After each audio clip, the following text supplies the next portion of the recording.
अब देखते हैं फटाफट खबरें। देश में कोरोना वायरस की दूसरी लहर को काबू में करने के लिए सुप्रीम कोर्ट ने केंद्र और राज्य सरकारों से लॉकडाउन पर विचार करने की बात कही है।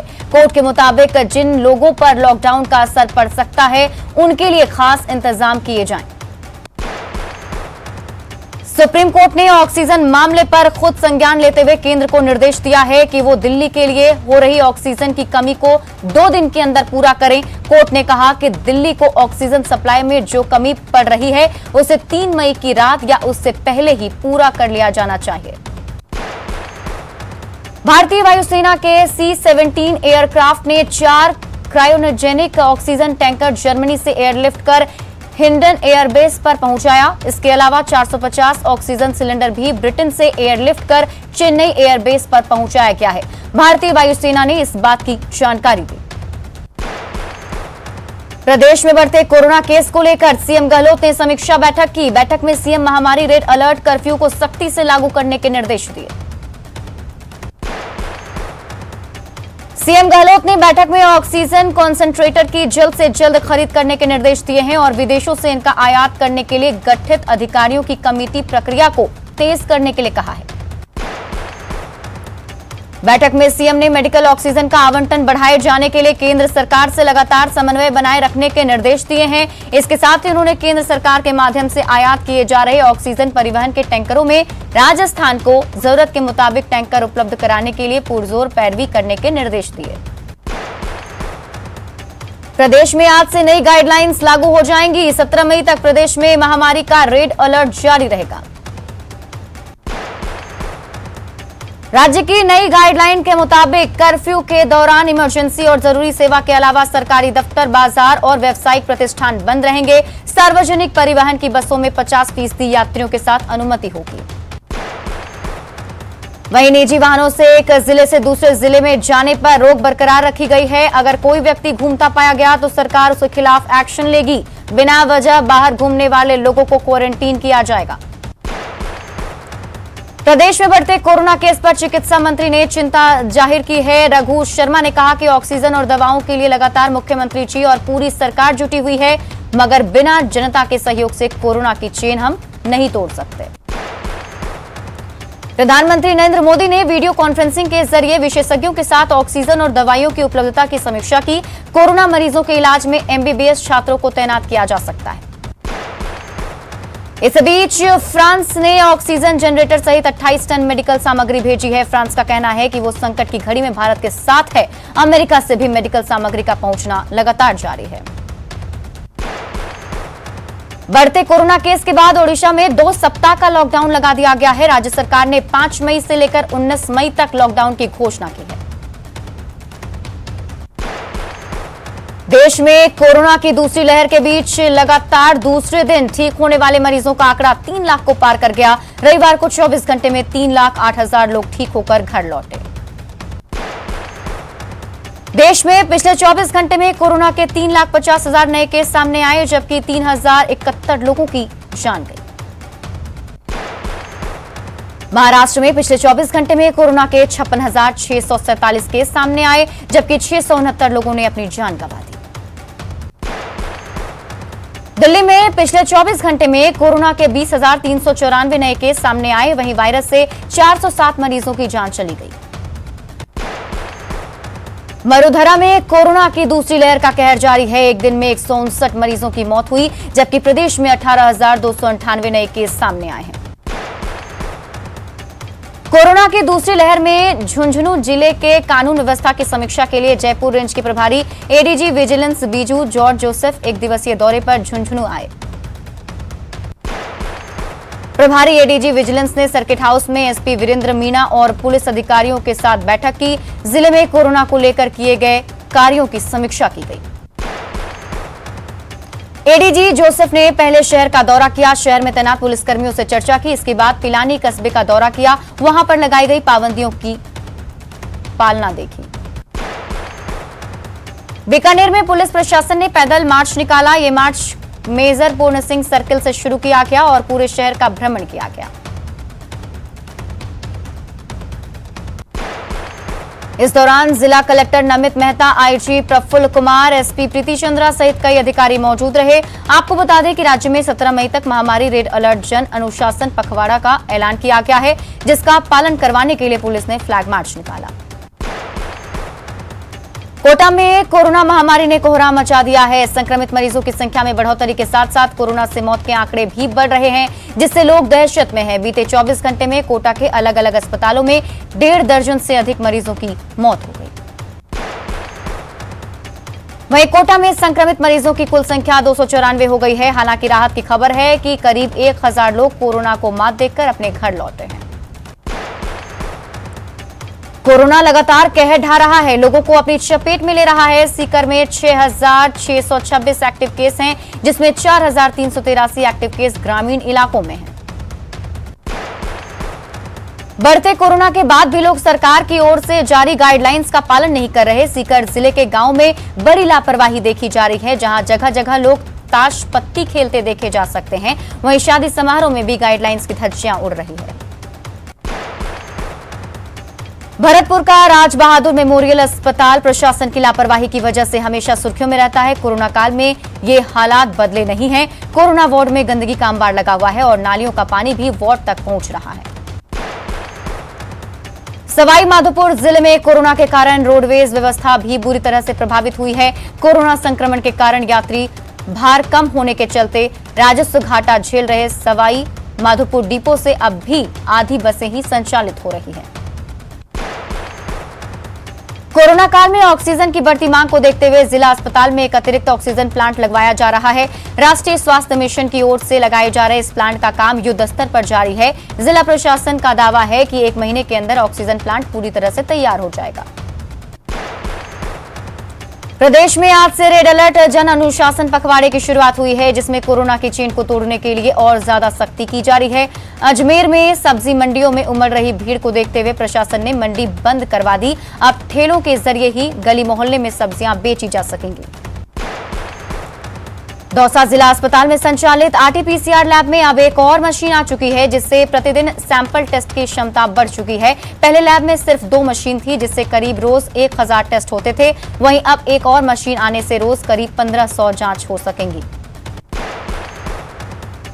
रेड अलर्ट जन अनुशासन पखवाड़ा में अब व्यापारी भी प्रशासन के साथ कंधे से कंधा मिलाकर खड़े नजर आ रहे हैं। शहर के केसरगंज और पड़ाव व्यापारिक संघ ने 5 मई तक के लिए स्वेच्छा से बाजार बंद करने का फैसला लिया, जिससे लोगों की आवाजाही कम हो सके और कोरोना का चेन तोड़ सके। पाली और सिरोही जिले में चल रहे अनूप मंडल के लोगों ने आदिवासी लोगों का एक सम्मेलन बुलाया था। सम्मेलन में कोरोना गाइडलाइन की जमकर धज्जियां उड़ाई गई। सम्मेलन की खबर मिलने पर नाना थाना पुलिस और तहसीलदार मौके पर पहुंचे और लोगों को समझाने की कोशिश की, लेकिन कार्यक्रम चलता रहा, जिसके बाद पुलिस ने महामारी एक्ट के तहत आयोजकों के खिलाफ मामला दर्ज किया है। आज से प्रदेश भर में रेड अलर्ट जन अनुशासन पखवाड़ा शुरू हो चुका है। इस पखवाड़े में पुलिस सख्ती बरत रही है। दौसा में भी निजी वाहनों की आवाजाही को पूरी तरह से बंद किया गया। जिले की सीमाओं को सील कर दिया गया है। वहीं एसपी अनिल बेनीवाल सड़कों पर उतरे हैं। उन्होंने पुलिस बल के साथ फ्लैग मार्च निकाला। Shri Ganganagar district petrol pump dealer association ने शहर के चौक चौराहों पर तैनात पुलिसकर्मियों और पेट्रोल पंप पर कार्यरत कर्मियों को मास्क और सैनिटाइजर वितरित किए। प्रदेश में आज से महामारी रेड अलर्ट जन अनुशासन पखवाड़ा घोषित कर दिया गया है। पुलिस भी सड़कों पर रेड अलर्ट जन अनुशासन पखवाड़े की पालन के लिए तैनात है। सिटी डीएसपी लोकेंद्र सिंह दादरवाल जाफ्ते के साथ सुबह से झुंझुनू के सड़कों पर निकले और लोगों से घरों में रहने की अपील की। वन और पर्यावरण मंत्री सुखराम बिश्नोई ने जालौर में कोविड केयर सेंटर का निरीक्षण किया। इस दौरान उन्होंने दवाओं और उपकरणों के लिए विधायक को 87 लाख रुपए देने का ऐलान किया है। इस राशि से दवाओं की खरीद के साथ साथ 45 लाख रुपए की लागत से सांचौर में ऑक्सीजन प्लांट लगाया जाएगा। मंत्री से खास बात की संवाददाता बिश्नोई ने। प्रदेश भर में आज से सख्त लॉकडाउन लागू किया गया है। लगातार बढ़ रहे कोरोना के मामलों में सरकार ने आज से रेड अलर्ट जन अनुशासन पखवाड़े के तहत नई गाइडलाइन जारी की है। कलेक्टर और एसपी के नेतृत्व में पुलिस ने फ्लैग मार्च किया और आम जन को इस महामारी से बचने के लिए कोरोना की नई गाइडलाइन को पालन करने का संदेश दिया। ऑक्सीजन की कमी से जूझ रहे सीकर जिले के लिए राहत की खबर है। ऑक्सीजन का संकट दूर करने के लिए यहां के भामाशाह व्यापारी और आम लोग आगे आए हैं, जिसके बाद यहां 3 अलग अलग प्लांट के लिए सर्वे हो चुका है और अब काम शुरू होने वाला है। 3 प्लांट बनने से जिले में ऑक्सीजन की कमी नहीं रहेगी। जिला कलेक्टर ने बताया कि मेडिकल कॉलेज में 98 लाख रुपए की लागत से सरकार ने भी एक ऑक्सीजन प्लांट शुरू कर दिया है और ये भी सीधे मरीजों तक ऑक्सीजन पहुंचाने वाला होगा। सिलेंडर भरने के लिए भी 2.5 करोड़ रुपए का प्लान बन चुका है और शहर के शिक्षण संस्थान और व्यापारियों से 1.5 करोड़ रुपए आ भी चुके हैं।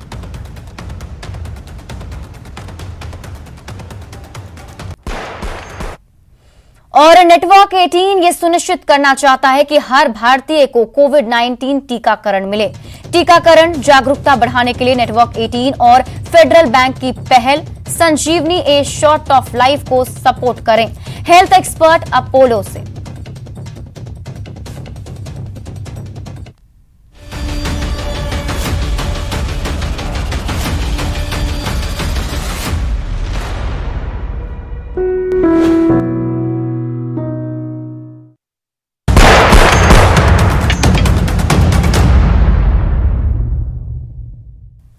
और एक बार फिर देख लेते हैं खबरें रफ्तार से। पश्चिम बंगाल विधानसभा चुनाव में ममता बनर्जी की पार्टी टीएमसी ने हैट्रिक लगा ली है। टीएमसी फिर से 200 से ऊपर सीट जीतकर सत्ता में आई। वहीं बीजेपी का आंकड़ा 80 के करीब सिमट गया। बीजेपी से चुनाव लड़ने वाले 3 सांसदों समेत पार्टी के कई बड़े नेता चुनाव हार गए। पिछले चुनाव में बीजेपी को 3 सीटें मिली थी। पश्चिम बंगाल विधानसभा चुनाव में अब तक का सबसे बड़ा उलटफेर हुआ है। बीजेपी के शुवेंदु अधिकारी ने ममता बनर्जी को 1956 वोट से मात दे दी है। पश्चिम बंगाल के सीएम ममता बनर्जी ने जीत के बाद कहा, हम कोई जश्न नहीं मनाएंगे, हमें कोरोना से लड़ना है। बंगाल में फ्री वैक्सीन देंगे। बंगाल के लोगों की जीत हुई। मुझे डबल सेंचुरी की उम्मीद थी। फ्री वैक्सीन के लिए केंद्र के खिलाफ धरना दूंगी। बंगाल की शानदार जीत पर प्रधानमंत्री नरेंद्र मोदी ने मुख्यमंत्री ममता बनर्जी को बधाई दी है।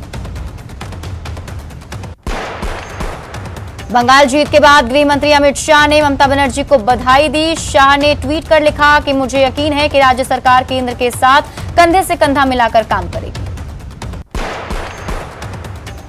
कांग्रेस नेता राहुल गांधी ने ममता बनर्जी को जीत की बधाई दी है। राहुल गांधी ने कहा कि बीजेपी को हराने के लिए ममता बनर्जी और बंगाल की जनता को बधाई।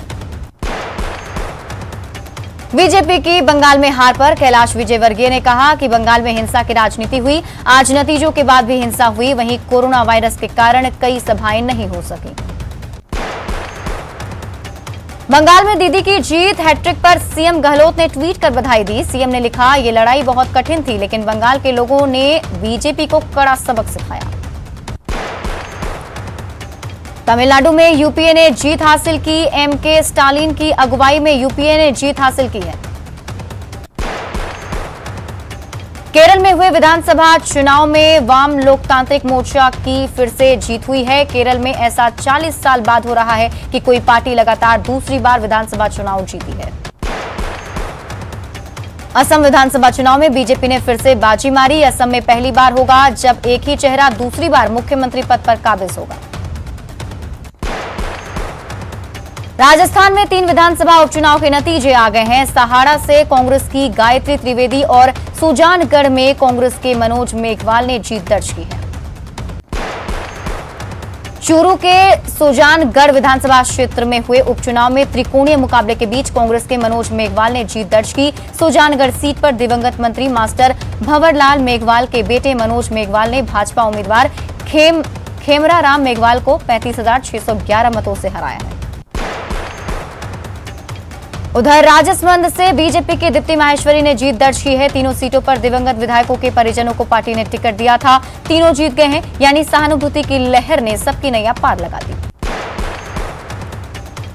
सीएम अशोक गहलोत ने भीलवाड़ा के सहाड़ा और चूरू के सुजानगढ़ विधानसभा सीट पर कांग्रेस पार्टी को मिली जीत की खुशी जताई। उन्होंने सहाड़ा उम्मीदवार गायत्री देवी और सुजानगढ़ से उम्मीदवार मनोज मेघवाल को विजयी होने पर बधाई और शुभकामनाएं दी। हालांकि राजसमंद सीट में कांग्रेस उम्मीदवार की हार पर सीएम गहलोत ने कहा कि राजसमंद उपचुनाव में भी कांग्रेस पार्टी ने एकजुट होकर चुनाव लड़ा, पर भाजपा ने बेहद सामान्य अंतर से यहां पर जीत दर्ज की है। विधानसभा उपचुनाव परिणाम में कांग्रेस की जीत को प्रताप सिंह खाचरियावास ने गहलोत सरकार के काम की जीत करार दिया है। खाचरियावास ने कहा कि उपचुनाव हमेशा विपक्ष जीतता आया है, लेकिन इस बार ये परंपरा टूटी है। साथ ही उन्होंने कहा कि पब्लिक ने गहलोत सरकार के काम पर मुहर लगा दी है। प्रताप ने कहा कि दुनिया जानती है कि प्रदेश सरकार ने कोरोना काल में बेहतर काम किए हैं। सहाड़ा विधानसभा सीट पर चिकित्सा मंत्री डॉक्टर रघु शर्मा की मेहनत रंग लाई। यही वजह है कि इस सीट पर कांग्रेस भारी जीत हासिल कर चुकी है।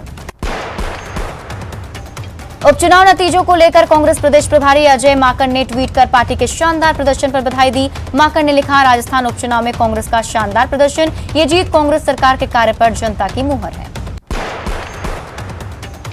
पीसीसी चीफ गोविंद सिंह डोटासरा ने कांग्रेस की जीत को जनता का आशीर्वाद बताया है। डोटासरा बोले, 2.5 साल तक जनता की सेवा के बाद ये गहलोत सरकार के कामकाज पर जनता की मुहर है।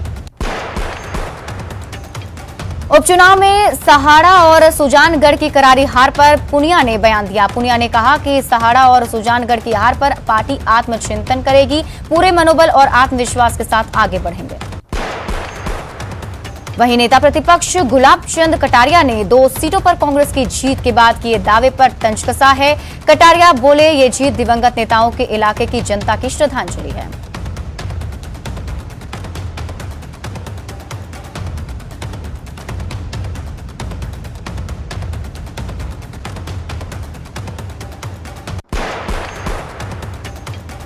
भाजपा के प्रदेश महामंत्री मदन दिलावर ने एक बार फिर कांग्रेस सरकार पर हमला बोला है। दिलावर ने कहा कि केंद्र सरकार की ओर से भेजे गए वेंटिलेटर्स का राज्य सरकार ने उपयोग नहीं किया। देश में कोरोना को लेकर हालात बिगड़ते जा रहे हैं।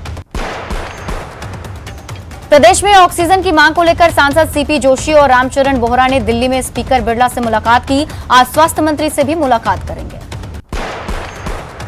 सीएम गहलोत का आज जन्मदिन है। कोरोना के चलते सीएम जन्मदिन नहीं मनाएंगे। बारां जिले के छबड़ा में हुए उपद्रव मामले को लेकर धरना प्रदर्शन किया गया और आरोपियों की जल्द से जल्द गिरफ्तारी की मांग की गई। लोगों ने हाथों में तख्तियां लेकर अपने घरों के बाहर प्रदर्शन किया। दरअसल कुछ दिन पहले छबड़ा में कुछ लोगों ने उत्पात मचाया था, जिससे काफी ज्यादा नुकसान हुआ था। उसी के खिलाफ लोगों ने धरना दिया है। सीकर जिले के नीम का थाना इलाके में पानी का संकट गहराता जा रहा है। इलाके में कई जगह पानी की समस्या बनी हुई है और लोग परेशान हो रहे हैं। स्थानीय लोगों में आक्रोश है और उनका कहना है कि सभी जगह शिकायत करने के बाद भी उनकी सुनवाई नहीं हो रही। ऐसे में लोगों ने चेतावनी दी है कि उनकी मांगों पर विचार नहीं होता तो अनिश्चितकालीन धरना दिया जाएगा।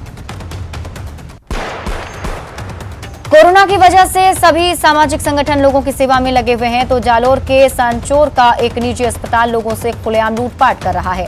सांचौर के बी लाल अस्पताल में हर दिन बेड के नाम पर 20 से 30 हजार रुपए की लूट हो रही है। इतना ही नहीं, जब परिजन बिल मांगते हैं तो उन्हें धमकाया जाता है।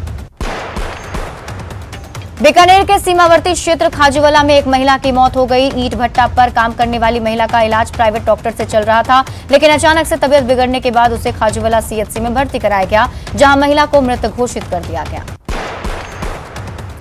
परिजनों ने बताया कि स्थानीय डॉक्टर से इलाज करवाया जा रहा था, लेकिन वो ठीक नहीं हो पा रही थी। वहीं सीएचसी प्रभारी डॉक्टर अमरचंद बुनकर ने बताया कि झोला छाप डॉक्टर के गलत इलाज की वजह से महिला की जान गई।